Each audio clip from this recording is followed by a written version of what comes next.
what are 5 sensories thinking when 6 sensories are ignoring them? And the answer is they're freaking out. However, deciding to ignore a 5 sensory may be at your peril as a 6 sensory, and it only works if you're truly ready to fully accept the consequences of your actions and ignoring them.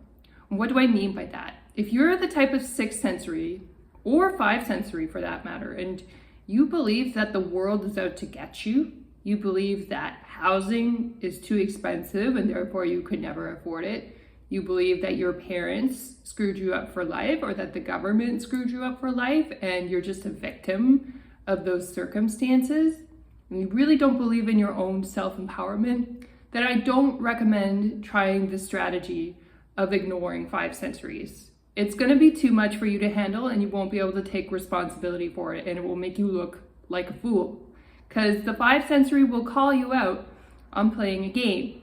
And this is not actually meant to be a game. This is meant to be a statement of your boundaries. But the problem is when you don't have the backbone to back up your boundaries with action, then it becomes a game. And that's when you're going to get called out for it. So don't employ this strategy unless you're truly ready. Now, how do you employ it if you are like one of those 10% that are really ready to employ this strategy? And if you're in that 10%, you're the crowd that really has a chance of having a little bit more control over your future on whether or not you want to get married, or if you want a specific type of relationship, then you are more in control and in the driver's seat to actually get that, because you have the backbone to walk away from circumstances that you don't like. Now, having said that, if you're not ready to take responsibility for your life, if you really believe you are a victim of the government or of your culture or your country or whatever it is, then you really shouldn't expect anything out of your relationships. You basically take what you get from other people and don't try to get more. Don't try to get a relationship or a marriage because you aren't responsible enough to go after that dream. And it's better to just take whatever you can get from what people are offering you. And I know people are like, but what if that's hooking up? I mean, you could say no to hooking up and just be by yourself, but you have to be responsible in order to go for something different in your personal life. If you can't take responsibility for your personal relationships, you can't employ high-level strategies like this in order to go after what you want. So, okay, let's talk about how the strategy of ignoring 5 sensories works and what they're thinking. So their primitive brain will freak out when it's lacking resources, when it's lacking partners, doesn't have enough food, doesn't have enough money, whatever those resources are, our primitive brain goes into fight or flight when you ignore people. And so they'll start searching for, why didn't I get that resource? Why am I not getting that person's time and attention? And they'll start looking for reasons or things they can fix in order to get that person's time and attention again. And that's why ignoring people is so powerful.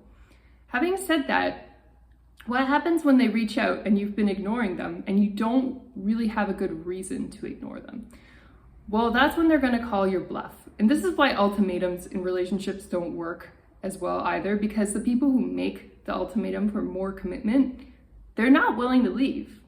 And if you're not willing to leave, then why make an ultimatum? You know what I mean? Because you'll just lose. The other person will get what they want and they will negotiate with you and make you a side chick or whatever they want to do, you know, depending on the gender or the situation. And yeah, if you are willing to walk away, there's no point in giving an ultimatum either, because you just walk away, right? And then that speaks a lot more than any ultimatum that you could ever give. So if you have the bravery to walk away, understand that it's a 50-50 shot. When you ignore somebody, you stop messaging them back, you stop calling them back or seeing them again. I'd say it's a 50-50 shot that you're never going to talk to them again or see them again. And you got to be okay with that. If they've behaved so badly that you're okay with the 50-50 chance that you may never see or talk to them again, then ignoring them could be a good strategy. But you have to be okay with the side where you're potentially going to lose something. If you can't be confident in your potential loss of that relationship and know that you're going to be happy coming out the other side, then do not attempt ignoring people. Do not attempt blocking them or pretending that you're busy and not replying. So that's the other things that can go through the 5 sensories head when you're not replying. They may think at first it's a practical reason. Maybe you're sleeping.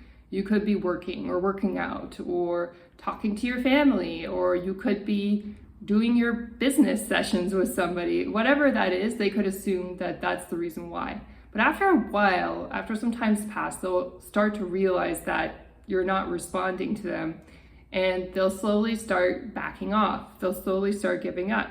And we'll make them reflect and think about what they've been doing. So if you want someone to reflect on their actions, this can be an effective way to get them to reflect. But it is a bit of a power move, and again, it's 50-50, potentially going to backfire on you, so you have to be brave enough to accept the consequences of that. When people reflect, they may be searching for the last thing that they said that may have offended you, or maybe it was a series of actions that offended you, and what are those offenses where somebody's offended you? I mean, let's say, for example, you're the type of person who wants a marriage and you are getting constant feedback from this other person that they don't want any commitments. That may not be an overt thing where you're like, I'm never going to talk to you again, I hate you, but you might decide to take some space for yourself because you realize what they're offering is not really what you're worth as a person. And it's different for everybody. I mean, some people also might want less commitment, and the other person could be coming back to them, pressuring them to get into a commitment when they're not ready. People can ignore other people for that reason too. Having said that, it's basically when somebody is behaving in a way that makes you feel uncomfortable. Having said that, it's not bad enough where you would say you never want to talk to them again. You just want to get some space and kind of forget about that negative moment, That's when taking space and ignoring people can be a really good thing to do. And if you're too available and you're too nice to people in your relationships, what can sometimes happen is they start taking you for granted. They expect you to show up and cook for them. They expect you to travel to see them. They expect you to give gifts at certain occasions and spend money on them. And they may not truly deserve it. If they haven't been behaving well, it may be time to give them some space.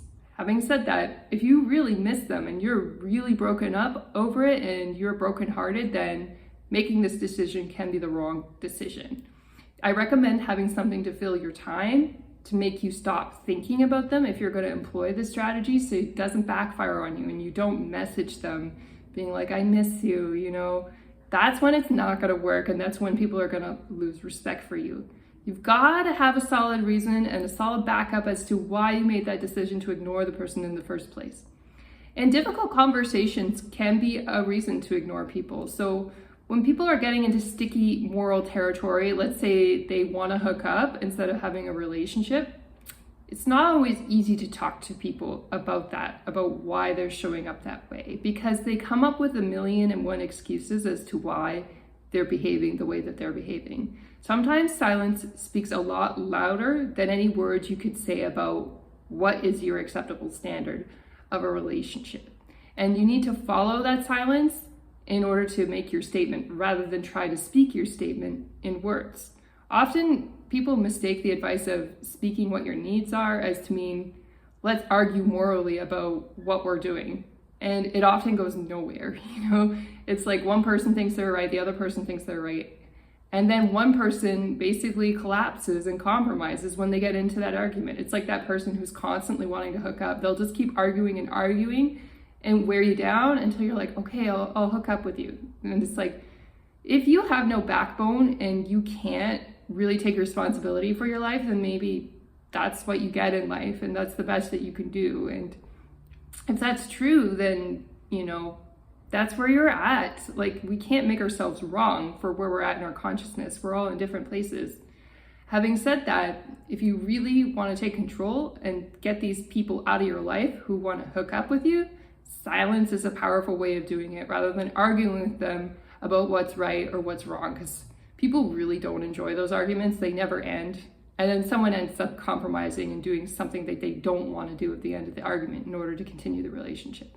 Silence is a much better way of dealing with the matter, and silence can come in a variety of forms. It can be just you leaving the message that they've sent, maybe it comes in the form of you blocking them or changing your phone number. It depends how offensive they've been, but for minor offenses, sometimes just leaving the message and not getting back to them is a great way of doing that. And it's perfectly natural. We all have things to do, busy schedules, and so we can't always reply to every single thing on the spot. So it's completely fair and completely valid.